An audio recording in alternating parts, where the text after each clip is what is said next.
Sementara itu pemirsa, setelah terjaring operasi tangkap tangan OTT, ruang kerja Bupati Kolaka Timur Andi Merianur dan Kepala BPBD Kolaka Timur disegel penyidik KPK.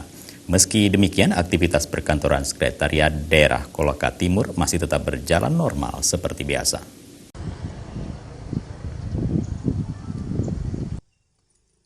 Seperti inilah suasana kantor Bupati Kolaka Timur, Sulawesi Tenggara pada Rabu 22 September pasca bupatinya terjaring operasi tangkap tangan OTT oleh Komisi Pemberantasan Korupsi KPK.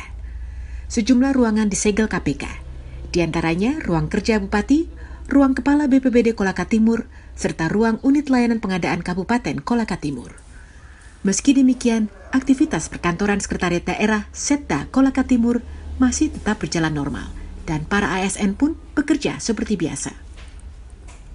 Kepala Dinas Komunikasi dan Informatika Kabupaten Kolaka Timur, Inyuman Abdi, saat dikonfirmasi pada Rabu 22 September mengaku tidak mengetahui kasus apa yang menjerat bupatinya tersebut.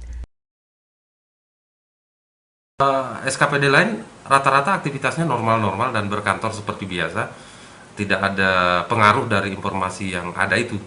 Jadi kita tidak berani mengatakan ini dan itu sepanjang itu belum ada kejelasan dari pihak-pihak terkait, pihak yang berwajib dalam hal ini gitu kan.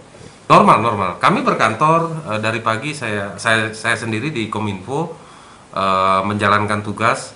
Mulai pagi kita dampingi staf untuk melakukan aktivitas rutinitas kita. Diketahui, Andi Merianur sebelumnya menjabat wakil bupati dan belum lama ini dilantik menjadi Bupati Kolaka Timur oleh Gubernur Sulawesi Tenggara menggantikan bupati sebelumnya yang meninggal dunia.